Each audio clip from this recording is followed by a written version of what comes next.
Bismillah, elhamdülillah, ve salatu ve selamu ala Resulillah ve ala alihi ve ashabihi ecma'in, amma ba'd. Biz Allah subhanahu wa ta'ala rahmeti bilen Tevhid qaidelerinin faydaları degan kitapni devam etamiz. Endi bugun bizning 8-chi qoida. 8-chi qoida aytila biror vaqtni yaisa o'rinni ibadat uchun belgilov yaisa izgilashtiruv uchun qat'iy dalil kerak. Biror vaqtni yaisa o'rinni ibadat uchun belgilov yaisa izgilashtiruv uchun qat'iy dalil kerak. Dalil Qur'ondan ham sunnat bo'lgan tiyir, sunnatdan bo'lgan tiyir. Bu narsani anglatar. Bek ko'p yerlarda eshitganimiz bor, mana bu izgi o'rin dilar. Mana bu izgi chishma dilar. Mana bu izgilar qabri dilar. Mana bu hozir izgi vaqt dilar. Nindidir barat kechalari dilarmi? Yeysa mana hozir shu izgi vaqtni qo'llanirga kerak dilar. Biz anglarga tiyishmiz, agarda bunga dalil yo'q ekan, Qur'ondan bo'lsin, sunnatdan bo'lsin, endi bu bir qabul etilmaydi. Ammo bormi bizda islom dinida izgi yerlar, izgi o'rinlar, izgi vaqtlar bor. Biz bilamiz Makka shahri, Ka'ba, Madina, Zamzam suvi, mana barsına dalil bor. Shulay bit Qur'ondan, sunnatdan, ya'ni to'lgan shusha dalillar. Ham vaqtlarda dag'an masalan Ramazon oyi, Qadr kechalari bu vaqt bilan bog'liq. Ham ularga dag'an alhamdulillah bizning dalillar bor. Ammo boshqa yer, izgi chishma bo'lsin, namda Şeyh sanab kete, nindidir izgi ağaçlar bulsa, yeyse nindidir tavlar, nindidir anda tavuk kuvuşları, nindidir sular, tağ suları mı, nindidir sular mı, nindidir vakitlar, mesela şu vakittagina dua kabul bula, şu vakittagina okurga gerek, şu vakittagina türlü zikir aytırga gerek, mesela şu vakittagina qabul bula nidir g'ibadetler, nindidir dualar deganga barsınadagın dalil kerak. Agar degan dalil yo'q ekan, şu şeylerge, ul etkenimiz aldanғы qaidalarga beyli. Ul bid'at bo'la. Şuшы amal bid'at bo'la, ham Allah qarşında kiri qagıla, qabul etilmey, bu ishlarga kerak tugul. Şuna ko'ra, agar degan qaybir kishi aytirgan mumkin, men bilmayman bit, dalil bormi yo'qmi deb. Shu vaqtda olimlar aytadilar. Agar degan sen bilmaysan ekan, mana shu şey birga dalil bormi yo'qmi ekanligini, aslida ani ishlamau xayrliroq. Sen ani bilmaysan ekan, şuşa amelni işlemeu hayırlırak. Çünkü qaybir kişiler bilan kirisincha aytadilar. Men bilmayman dalil bormi, balki durustdir, ishlab qarayman deydilar. Ya'ni bizning shariatda shunday qoida bor. Agarda biz biror narsa bilmaymiz ekan, necha kishilarga ekanligini, ani qoldiruv hayırlırak. Masalan, shulay yo'q, kishi bilmayman deb shirk ishlarga mumkin. Shulay bit, men qaybir kishi ayta, mana kim shusha qabrda yotuvchi kishining masalan shusha qabr tiraylana, anga masalan diye o'zina sili, nita, barakat bo'la, tegisi bo'la, bunisi bo'la, xayrli bo'la, izgi bo'la deb shunday birlar aytay ekan, kishi shu amali bilan dindan chiqargan mumkin. Shulay bit. Shunga ko'ra, mana bu bizning qoida shulay yo'q. Shu qoida ishine kiraydi. Ya'ni biz shusha bilmadi ekan, ilm yo'q ekan, u ishni ishlamau xayrliroq. Agarda sunnat bo'yicha bilamiz ekan, necha ishlaganin, u vaqtda sunnat bo'yicha ishlaw ko'pga yaxshiroq. Bid'at amallarga qolganda hatto az bo'lsa dag'in sunnat bo'yicha ishlaw ko'pga yaxshiroq. Shunga ko'ra, shular bilan oxirda tog'ni Şeyh aytib ketdi. Kimda nindir vaqtni yeysa zamonni soyli ekan, nindir g'ibodat qilirga, namoz o'qirgami, ro'za tuturgami, yeysa shusha yerdagina, masalan izgilarning chishmalarida suv ichirga kerak, yeysa izgilarning qabrlarida duo so'rarga kerak deb dalil yo'q ekan, bu amal bid'at bo'la, Alloh qarshida qabul bo'lmaydi. Ammo endi kimda kim aytay ekan, Makkaga borganda Ka'ba tirali duo so'rarga kerak deb, ko'proq duo qilirga kerak ekan deb, biz aytamiz, menga dalil bormi? Alhamdulillah, menga dalil bor. Ham tavof qiluvda, shu yerni izgilashtirib, ham Zamzam suvida Alloh subhanahu va taolo qilgan, anda barakat bor, ya'ni barakatni beruvchi Alloh. Bularga dalil bo'lgach, bularni qo'llanirga yo'ray. 9-chi qoida, g'ibodatga nindidir üstemalar, nindidir yangiliklar kiritir uchun umumiy dalilgina yetmay. Ya'ni qat'iy dalil kerak. G'ibodatning sifatini, ham g'ibodatning qiluv ravishini, necha gitib, qachon, qayda, nindi munosabatga qilina, bularning barisidan shulay dalil kerak. Ya'ni anglatib ketam. Masalan, kishi keladi ekan hozir biror nindi ziyorat yonunami ham namoz o'qiy boshlaydi, shusha ziyorat yonunda, shusha ziyoratga һәм аңа әйтәсең, нәрсә эшлисең син, бу эшләргә ярамый дип, һәм ул әйтә, намаз бидгатмыни ди. Яисә ниндидер зикрләр әйтә, син әйтәсең, мондый зикрләр әйтергә ярамый, мондый зикрләр дәлилдә килмәгән, ул әйтә, зикр әйтү бидгатмыни ди. Ягъни карагыз, гыйбадәткә ниндидер өстәмәләр, ниндидер яңалыклар кертер өчен гомуми дәлил генә җитми. Ягъни бу шулай бик мөһим кагыйдәләрдән булып тора. Менә шейх та әйтеп китте безгә, моны аңласагыз ди, ягъни шулай ук бидгат гамәлләрне калдыруга бик яхшы булыша торган шундый яхшы кагыйдә була ди. Ягъни кешеләр менә күбесе үзләренең диндә менә ниндидер яңалыклар кертәләр, ниндидер көнне зикр итәләр, ниндидер көннәрне изгеләштерәләр, ниндидер сыйфатлар эшлиләр, кем ниндидер намазлар укыйлар, 6нчы намаз, 7нче намаз, 8нче намаз дип үзләренә фарыз итәләр. Һәм әйтәсең икән, бу дөрес түгел, ярамый булай эшләргә дип аңлатасың икән, алар әйтәләр, намаз уку бидгатмыни диләр. Туктап тор, без бит әле намаз турында сөйләшмибез. Син намазның сыйфатын һәм рәвешен үзгәрттең. Ягъни ничә китереп кылуын, һәм кайчан кылуын, һәм кайда кылуын, һәм нинди мөнәсәбәт белән бәйле. Нинди мөнәсәбәткә бәйләп син хәзер менә шундый зикрләр әйтәсең? Нинди мөнәсәбәт белән бәйле син хәзер шундый менә табыннар оештырасың, ниндидер анда Коръән укытасың? Ягъни ниндидер яңалыклар уйлап чыгарасың? Моңа шулай дәлил кирәк. Дәлил бар икән, әлхәмдүлилләһ, бу гамәл сөннәт. Рәсул сәлам эшләгән икән. Мәсәлән, Рәсул саллаллаһу 5 фарыз намаз укыган. Шулай бит, моңа дәлил бар. Шуннан соң Рәсул сәлам шулай ук сөннәт намазларын укыган. Шулай бит, моңа дагы дәлил бар.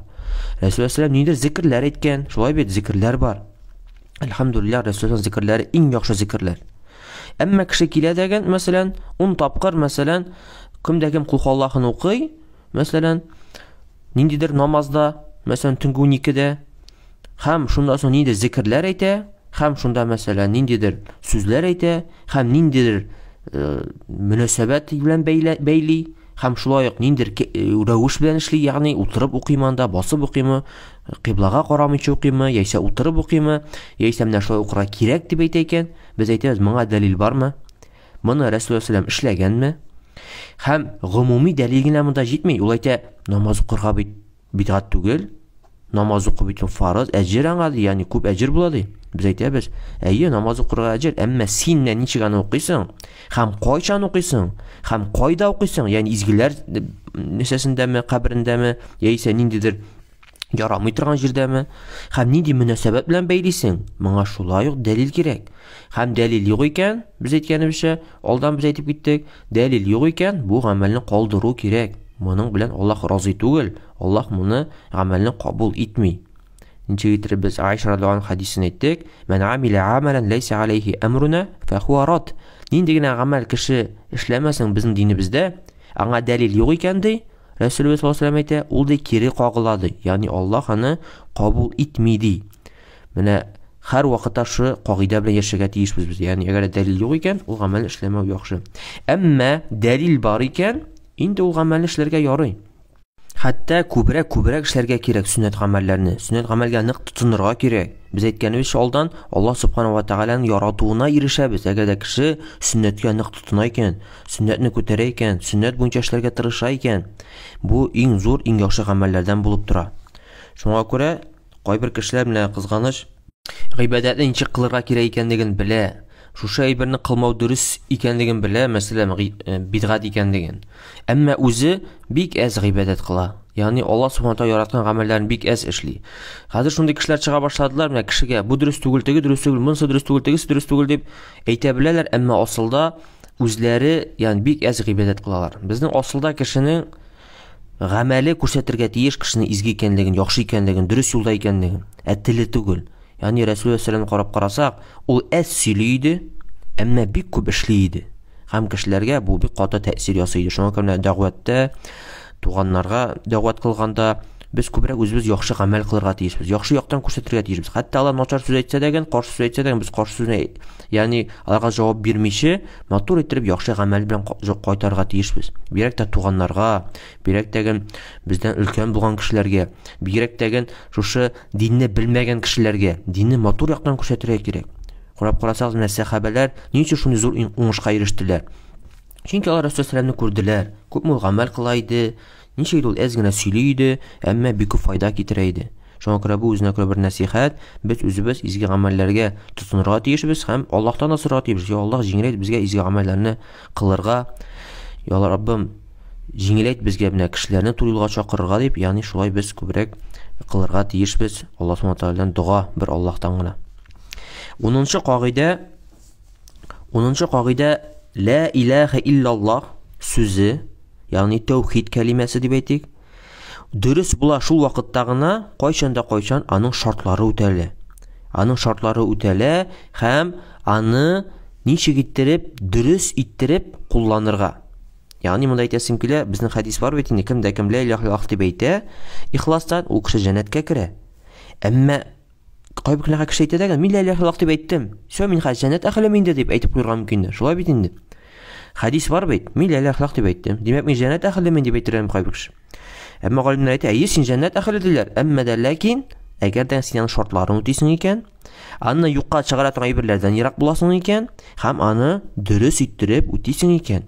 Аның ягъни шартлары бар һәм шуны без белергә тиешбез. Ягъни шулай Хасан аль-Басри дигән галимгә кеше килеп әйтә, мин ла илаха иллаллаһ дип әйттем, ягъни хәзер мин җәннәткә кирдем инде ди. Әйе ди, синең җәннәт ачкычы бар хәзер ди. Ягъни ла илаха иллаллаһ дигән сүз җәннәт ачкычы ди, әмма кара ди, һәрбер ачкычның ди үзенең тешләре бар ди. Ягъни bütün ачкыч тагын һәрбер ишекне ача алмый. Ниндидер ишекне, мәсәлән, җәннәт ишеген дип әйтә инде ул, ачыр өчен сине ачкыч кирәк, әмма синең ачкычның тешләре булырга тиеш. Ягъни гади генә ачкыч булырга тиеш түгел, дөрес ачкыч булырга тиеш. Шулай бит. Менә бу дөрес ачкыч, дөрес аның тешләре, менә ул аның шартлары инде. Ягъни тәүхиднең ла илаха иллаллаһ кәлимәсенең шартлары бар. Нинди ул шартлар? Моны язып куярга кирәк. Беренче шарты ул гыйлем. Без аның мәгънәсен белергә тиешбез.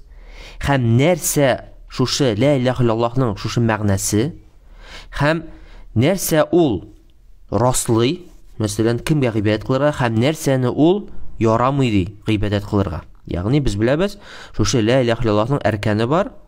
Ягъни 2 әркәне бар. Ул беренчесе, ягъни юк дип әйтү, ла илаха дибез, бер нинди илаһ та юк. Без моның белән бүтән илаһләрдәген бер нинди илаһ тагын юк дип әйтәбез. Әмма ахырда исбат бар. Ягъни без исбатлыйбыз. Ул иллаллаһ, Аллаһтан башка. Бер нинди гыйбадәт кылырга лаеклы бер нинди затлар да юк. Кемнән башка? Бер Аллаһтан гына. Без шуны белергә тиешбез, мәгънәсен аңларга тиешбез. Аллаһтан башка Аллаһ юк, Аллаһтан башка барлыкка китерүче юк дип кенә җитми. Һәм шуннан ирап, чөнки Аллаһ Тәгалә Куръан-ы Кәримдә әйтә: "Фәгъләм аннаху ла илаха иллаллаһ вастагфир ли занбик." Ягъни Аллаһ Субхану Тәгалә Мухаммад сүрәсендә әйтә: "Белди, чынлыкта Аллаһтан башка гыйбадәт кылырга бер нинди лаеклы зат та юк ди. Аннан соң гына ди, ягъни гафу сора үзенең гөнаһларын өчен ди." Һәм Имам аль-Бухари әйтә: "Карагыз ди, монда Аллаһ Субхану Тәгалә ди баштан гыйлемнән башлый ди. Аннары соң әйт дип әйтә, шулай бит, ла илаха иллаллаһ дип әйтә яхшы. Аннары соң ди гамәл кылды." Ягъни гыйлем ди безнең бүтән сүзләрдән һәм бүтән гамәлләр алдыннан булырга тиеш ди. Шуңа күрә Аллаһ Тәгалә шулай дип әйтә, без белергә тиешбез, аңларга тиешбез. Шул вакытта гына безнең ла илаха иллаллаһ, ягъни дөрес була. Икенче шарты ул аль-яқин, гарәпчә. Татарча тәрҗемә итсәк, инану, ышану. Ягъни безнең бер нинди шиктә булырга тиеш түгел. Аллаһ Субхану ва Тәгалә бердән бер шигъбәт кылырга лаек озат икәнлеген без инанырга тиешбез, без ышанырга тиешбез, без иман китергә тиешбез, безнең яқин булырга тиеш, бер нинди шиксез. Яқин дигән сүз инде ул шик дигән сүзнең капма каршысы. Ничек Аллаһ Субхану ва Тәгалә Куръан-ы Кәримдә әйтә: "Иннамал муъминуна аллазина аману биллаһи ва расулихи." Чынлыкта ди, чын иман китергән кешеләр ди, чын мөэминнәр кемнәр алар ди? Алар ди чын Аллаһка иман китерделәр һәм аның пәйгамбәренә чын иман китергән кешеләр ди. Аллаһ Субхану ва Тәгалә шулай дип әйтә. Ягъни шиксез, бер ни шикләре юк аларның. Аларның уйларына бер ни шик тә, бер нәрсә дә керми. Өченчедән, әл-кабул, ягъни кабул итү. Нәрсә бу? Шушы менә ла илаха иллаллаһ мәгънәсе нәрсәгә ия, без аны кабул итәбез. Без аңа каршы килмибез. Ягъни без кайбер кеше бәлки башка әйбер булырга мөмкин дип, ягъни каршы килергә мөмкин. Юк, безгә килде, без аны кабул итәбез. Һәм безнең шушы кабул итү булырга тиеш йөрәк белән һәм тел белән. Йөрәк белән, ягъни без аны инанабыз, ышанабыз дидек бит инде. Шу Аллаһ Субхану ва Тәгалә бердән бер гыйбадәт кылырга лаеклы зат. Һәм без тел белән дә моны әйтергә тиешбез. Ягъни шулай ук кабул итү, ул ла илаха иллаллаһ сүзен шулай ук кабул итү, ягъни шу әйтүгә керә. Һәм шулай Алла Субханаһу ва Тааля Куръан-ы Кәримдә әйтә: "Иннахум кану иза қила лахум ла илаха иллаллаху ястакбирун." Чынлыкта ди, менә шушы мөшрикләр, шушы кафирләр ди, аларга кайчан әйтелә икән, ла илаха иллаллах дип әйтегез дип, алар ди тәкәббир иде ди. Алар аны кабул итмиләр иде. Тәкәббирлек булды аларда. Ягъни, хәтта галимнәр әйтләр, кайберләре йөрәк белән дә кабул итәләр иде, әмма тел белән әйтмиләр иде. Ягъни, шушы менә бу тәкәббирлеккә керә. Ягъни, шу кабул итү менә өченче шарт, аның капма-каршысы тәкәббир булу.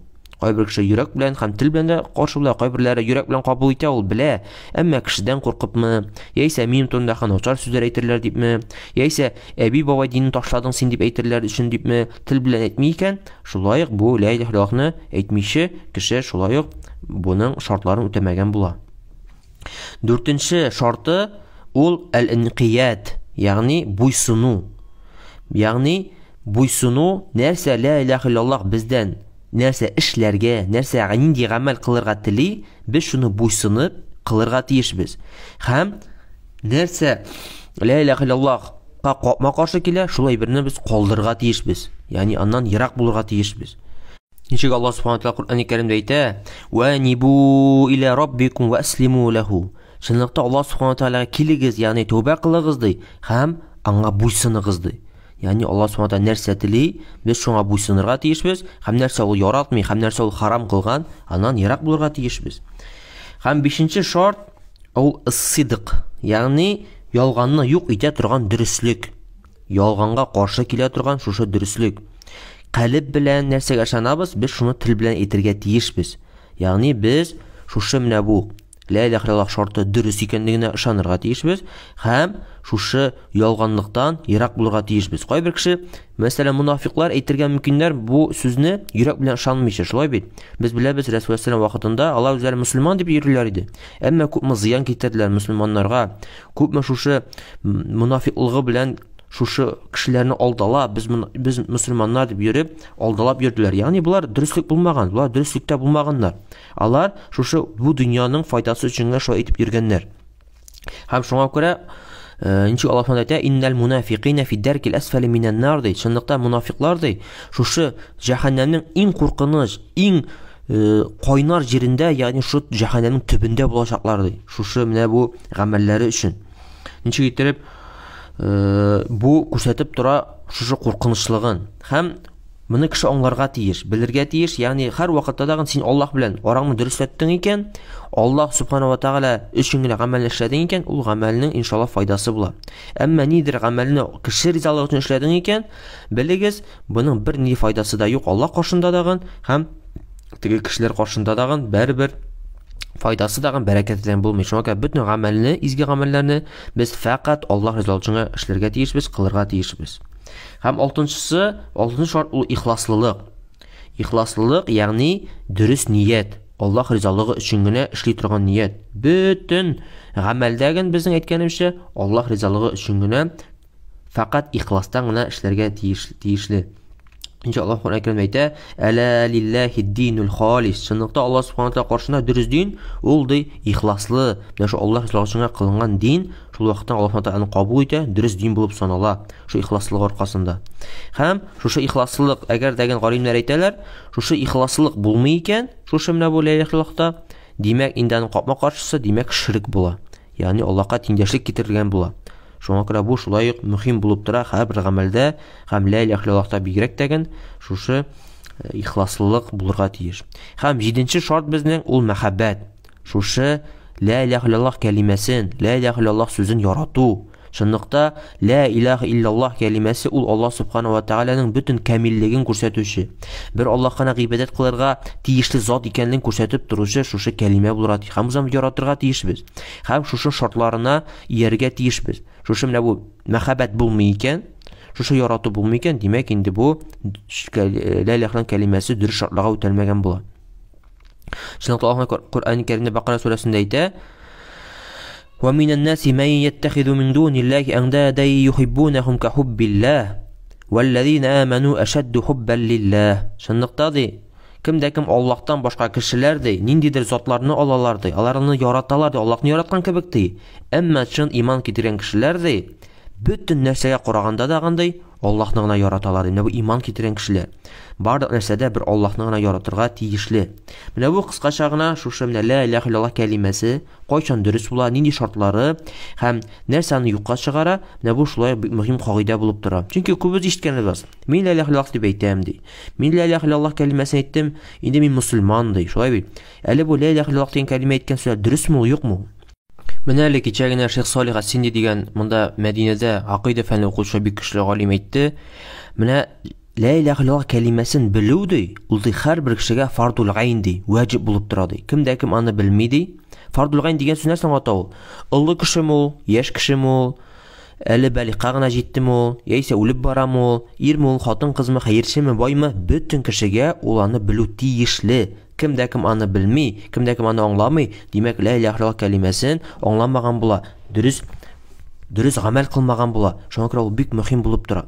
Чөнки ла иляха илляллаһ дип әйтәләр, Аллаһтан башка гыйбадәт кылырга лаеклы зат юк дип, мәгънәсен аңлап бетермиләр. Аллаһтан башка барлыкка китерүче юк дип, Аллаһтан башка иләх юк дип, шундый сүз белән уйлыйлар. Аллаһка барлыкка китерүне әйткәнебезчә, Абу Талиб та ышана иде. Абу Джахл да, Абу Лахаб да ышаналар иде, мөшрикләр барысы ышаналар иде. Булыштымы соң? Юк. Шуңа күрә ла иляха илляллаһ дип әйттек икән, ул безгә фардул гайн, без аны белергә тиешбез. Без аны буенча гамәл кылырга тиешбез, шартларын белергә тиешбез. Һәм нәрсәне юкка чыгара, шуны да өйрәнергә тиешбез. Аңа батмас өчен. Ничә итеп гарәпләрдә шундый шигырь китерелә, мин ди начарлыкны өйрәндем ди, начарлыкны белдем ди, аны эшләр өчен түгел ди, әмма аннан үземне саклар өчен, аннан ерак булсын өчен ди, булыр өчен ди. Шуңа күрә менә бу бик мөһим булып тора, динебезнең асылы бит инде бу. Уйлап караса, динебезнең асылы.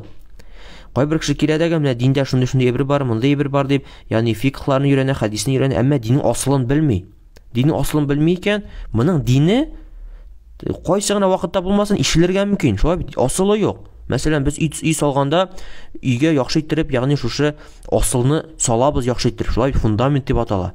Без аны яхшы итеп салабыз, аңа акча жәлләмибез, яхшылап итеп. Ни өчен? Анда җил иссә дәген, яңгыр яуса дагын, шушы менә фундамент нык була икән, безнең өйгә зыян килми. Әмма кешеләр киләләр дәген, юк, менә мин өйне баштан стенадан башлыйм ди, яисә түбәдән башлыйм ди, яхшы түбәләр төзим ди. Асыл миңа асылы бик мөһим түгел дип әйтергә мөмкин. Һәм җил исүгә, яисә яңгыр яуга, нидә бураннар килүгә, инде ул өй җимерелеп, юкка чыгып бетәчәк. Шуңа күрә менә без балаларга дагы, үзебезнең туганнарыбызга дагы менә аңлатырга тиешбез. Менә безгә бер нәрсә дә кымашауламый, шушы менә алып, шушы менә язганыбызны, шуны менә җиткерергә, балаларыбызга, оныкларыбызга. Шулай менә Шейх Абдул-Бари Әл-Ансари дигән шундый зур галим Мәдинәдә шулай әйтте.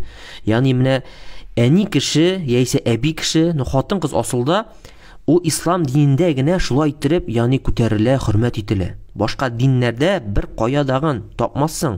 Хәтта менә Европада әйтәләр бит, хатын-кызга әйтә, нәрсә бирик, азатлык бирик, иреклек бирик дип. Юк ди, алар аларны кулланасыңа килә. Үзләренең фәхишәләрендә хатын-кызны чишендереп, үзләренә генә уңайлы булгандан кулланалар. Әмма башка диннәрдә бигрәк тә хатын-кыздан көләләр, хатын-кызга, ягъни шуның кадәр хатын-кызга кыерсыталар. Әмма без мусульманнар да, әлхәмдүлилләһ, без Рәсүләм өйрәтте, хатын-кызлар, без беләбез, ул шушы киләсе буынны тәрбияләүче шушы әниләр, әбиләр әйткәнемчә, ягъни хатыннар, ягъни алар шушы менә өйдә нәрсә бара, менә шуны бирүчеләр. Менә әгәр дә хатын-кыз гыйлемле була икән, һәм ул әйтте, менә без ди, менә хәтта бай кешеләр дәгән ди, менә шуны үзләренә белегез ди, хатын-кызларга шулай менә Коръән яклый торган әйберләр ашырга кирәк ди, хатын-кыз мәдрәсәләре ашырга кирәк ди, хатын-кызларга гыйлем бирү кирәк ди. Чөнки киләсе буынны кемнәр тәрбияли? Әти кешеләр алар эштә, әти кешеләр хәтта укыганда дагы вакыт табып бетереп булмый. Әмма әни кеше өйдә ашарга да пешерә, балаларын да карый, гыйлем дәген бирә.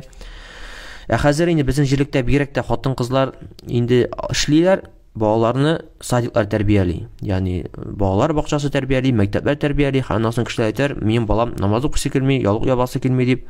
Шуңа күрә бу инде бу аерым тема, инде моны сөйләргә кирәк. Әмма хатын-кыз гыйлемле булса, инде ул балаларына да шушы гыйлемне бирә. Менә бу язганны алып, балаларга әкрен-әкрен бирү бик зур файдалы, бик зур яхшы гыйлем була. Чөнки син диннең асылын беләсең. Әгәр дә бала кеше шуны белде икән, иншаллах киләчәктә инде ул иншаллах инде җәннәт әһле була. Без менә хатын-кызларны карап карасак, балаларны ашаталар, киендерәләр, кайгыралар аның өчен. Шулай бит авырып китсә, нитсә балалар өчен кайгыралар. Киләчәк өчен кайгыру бармы соң? мәңгелек җәһәннәмгә эләгергә мөмкин бала дигән кайгыру бармы соң, юкмы? Менә бу шайтанның алдалавы хәзерге вакытта бу дөньяда баланы бөтен яктан сакларга тырышалар, ашаталар, интеләр, әмма киләчәк өчен кайгыру юк. Әмма карап карасак, менә Шейх Абдулбари әйтеп китте. Менә безне хатын-кызларга үрнәк куярга тиеш, безнең анабыз Айша кебек, шулай бит. Безнең анабыз Хадиҗа кебек, шулай бит. Рәсүл сәламгә кем күп булышты? Рәсүл сәлам шун кадәр ярата иде, шулай бит. Яисә Сулейм, Анас ибн Маликның әнисе. Yani нинди хатын кыз иде ул? Без аның турында беләбезме, юкмы? Ничек алар диндә? Яисә Имам Ахмадның әнисе, шулай бит? Имам Ахмадның әнисе, Имам Ахмад сөйли инде. Мин ди иртә ятим калдым ди, ягъни әтием үлде ди. Әмма әни ди мине ди, улым ди, укыды, өйрән дип ди. Хәтта шундый кешеләрдән акча эшләр өчен, баласын ашатырга, укытыр өчен кешеләргә тегергә булыша иде ди, берләрен тегеп бирә иде ди. Мине ди иртәнге намазга йөртә иде ди, галимнәргә йөртә иде ди. Улым йөр, тырыш дип шулай дип әйтә иде әнием ди. Шундый теге без бик авыр яшәдек ди, әмма шушы гыйлемгә мине әнием гел этәреп торды ди. Авыр вакытлар булганда дагын ди. Һәм карагыз, Имам Ахмад без беләбез, иң зур имамнардан булып тора. Шулай бит? Имам Ахмадны бөтен мөселман кеше ярата. Шуңа күрә сәләфләрдән шунда әйтем килә, кемдә кем Имам Ахмад кебек, яисә Имам Аш-Шафии кебек балалар тәрбияли, 1000 ел гыйбадәт кылганга караганда дагы күбрәк әҗере була. Уйлап карагыз, кеше 1000 ел туктамыйча гыйбадәт кыла. Әмма Имам Ахмад кебек, яисә Имам Аш-Шафии кебек зур галимнәрне тәрбияли икән, инде ул 1000 әҗер кылганга караганда дагы күбрәк әҗере була аның. Нишләп? Чөнки шушы имам булып гыйлемле кеше бала үзен дә үзгәртә, үзенең шушы тирә-юньдәге кешене үзгәртә һәм хаталган кешеләрне үзгәртә ала, тур юлга бастыралар, шулай бит. Һәм уйлап кара, теге кеше бөтен җәннәткә керсә, шушы Имам Ахмадка барган әҗер кебек, аның әнисенә дә әҗер бара. Нишләп? Чөнки әнисе бит сәбәпче булды. Әнисе бит йөртте аны. Әнисе бит хәерче яшәсә дәгән, аны ашатты, эшертте, кулыннан тотып мәчеткә алып барды, галимнәргә бар дип торды. Әнисе сәбәпче булмадымы ни? Сәбәпче булды, иң зур сәбәпчеләрдән булды. Һәм һичшиксез аңа әҗер бара. Нинди зур әҗер бу, нинди зур шушы гыйлемне ярату бу. Бу шулай ук менә без шуны белергә тиешбез. Һәм шулай ук Шейх Абдулбари әйтеп китте, хатын кыз ди, менә ул җәмгыятьнең нинди тәрбияле булуына үзенә күрә бер шулай ук сәбәпче булып тора. Менә җәмгыять нинди тәрбия алган? Без беләбез, тәрбияне балалар өйдә алалар. Өйдә алалар. Һәм хатын кызлар менә шушы тәрбияләргә тиешләр, шушы менә киләчәк буынны әйткәнемчә җәмгыятьне. Һәм шулай ук менә бу Иран җирләрендә хәзерге вакытта алдан сүннәт әһелләре бик күп иде. Әмма шушы сүннәт әһелләренең шундый бер яклары булды, алар хатынга ала башладылар сүннәттә булмаган кешеләрне. Сүннәттә булмаган кешеләрне һәм инде балаларын тәрбия кылды сүннәттә булмаган хатыннар. Һәм шуның аркасында әйтәләр, шушы менә җирлекләрдә бик күп фитнәләр чыкты, бик күп үтерүләр булды, бик күп нәрсәләр булды. Чөнки шундый балаларны тәрбияләшә Алла Субханаһу Тәгалә безгә җиңеллек насыйп итсен. Балаларыбызны шулай менә шушы дөрес дини асылын бирергә, дөрес менә тәүхидның кагыйдәләрен бирергә, шушы кагыйдәләр буенча яшәп, тур юлда булырга һәм Алла Субханаһу Тәгалә безне, безнең балаларыбызны, безнең киләчәк буынны шулай ук барлык нәрсәләрдән сакласын. Һәм бүгенгә актык кагыйдә, ул 11нче кагыйдә, ул тәүхид улухиядә булган ширк, шулай ук тәүхид рубубиядә хата барлыгына дәлил булып тора. Ягъни кеше тәүхид улухиядә берәр нинди хата эшли икән, ягъни ширк эшли икән дип әйтик, димәк бу күрсәтеп тора, аның тәүхид рубубиясе камил түгел. Ягъни тәүхид рубубиядә шулай ук аның хаталары бар. Һәм моңа нинди дәлил? Әгәр дә кемнәр Шейх әйтә, Шейх Тарик аль-Кахтани, әгәрдән сорап карасак ди, кемдә кем мәсәлән изге каберләрдән, яисә изге әүлияләрдән дуга сорый, аларга мәсәлән гыйбадәт кыла, сәҗдә кыла. Нишләп син моны эшлисең дип әйтәк, ул әйтә ди, менә бу ди изге кеше ди, ул ди миңа ди файда китерә ала ди, һәм миңа ди зыян да китерә ала ди, һәм миннән ди шу зыянны ала ди. Ягъни бу бит гамәл Аллаһныкы гына түгелме соң? Безгә Аллаһ кына хәерлекне бирә түгелме соң? Һәм Аллаһ кына безгә шулай сынаулар бирә түгелме соң? Һәм шулай Аллаһ Субханаһу ва Тәгалә генә безне шу сынаулардан коткара түгелме соң? Әйе, бер Аллаһ кына. Әмма һәм бу тәүхид рубубиягә керә. Ягъни бөтен файдалыкны, бөтен хәерлекне безгә бирүче Аллаһ кына. Тәүхид рубубия. Без аңа иман китерәбез. Әмма алар әйтәләр, инде шушы менә үзләренең илаһләренә тәүхид улухидә гыйбадәт кыла башладылар, ягъни аңа гыйбадәт кенә кыла, аннан дуа гына сорыйлар иде. Инде бер заман инде аны Аллаһ кебек барлыкка китерүче, хәтта мин ишеткәнем бар, шулай дип әйтәләр, кайберләре китапларда языла, менә шул безне җәннәткә генә кертәчәк. Менә шул изге кеше генә. Шул изге кеше генә безне уттан чыгарачак дип әйтәләр. Ягъни Аллаһка бер нинди вазифада калдырмаганнар кебек. Алайса теге шаккатып куясың, сез Аллаһ барлыгына ышанасызмы соң дип. Ягъни хәтта уйлыйсыз, ягъни Аллаһның кирәге юк мәлә соң сезгә дип уйлап куясың. Ягъни шушы сезнең изгегез бар икән, изге вәли янда, изге шушы булышучы, ул сезгә файда да китерә, ул сезне коткара дагы, һәм җәннәткә дә кертә, уттан да коткара. Теге һәм уйлап куясың, сезгә Аллаһның кирәге бармы соң, юкмы? Уйлап карасаң, Аллаһның кирәге юк бит инде сезгә, шу вәлигез булса, шу изгегез булса, шу изге бөтенләй берне эшли ала икән инде.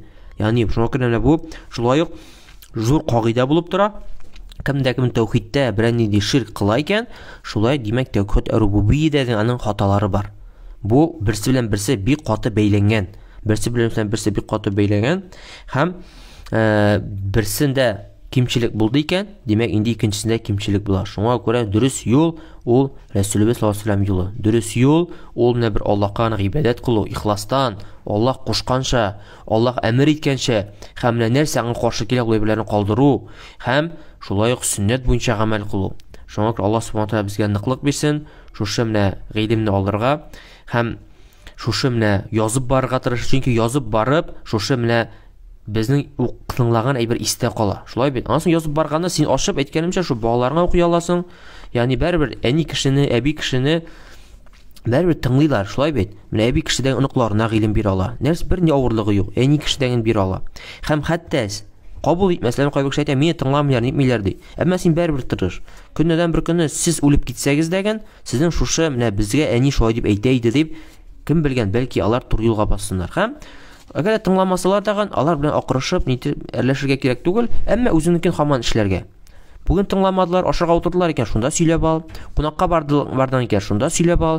Балаларың кунакка килде, оныкларың килде икән, шунда сөйләп ал. Шулың белән менә әкрен булса даган, ул җиңел әйбер түгел, әмма ләкин ул туры юл, дөрес юл. Иншаллаһ аның бик күп әҗерләре һәм бик күп яхшы җимешләре булачак. Аллаһ субханаһу ва тааля безнең шу дәресләрне бирүне ихластан кылсын. Берәр нинди хата кимчелекләр булса, Аллаһ тааля гафу итсен. Һәм Аллаһ субханаһу ва тааля безне барыбызны даган үзе вәгъдә иткән тәүхид әһелләренә вәгъдә иткән хисапсыз җәннәтләргә кергән насыйп әйләсен. Субханакаллаһумма бихамдик, ашһаду ан ла илаһа илля ант, астагфирука ва атубу илейк.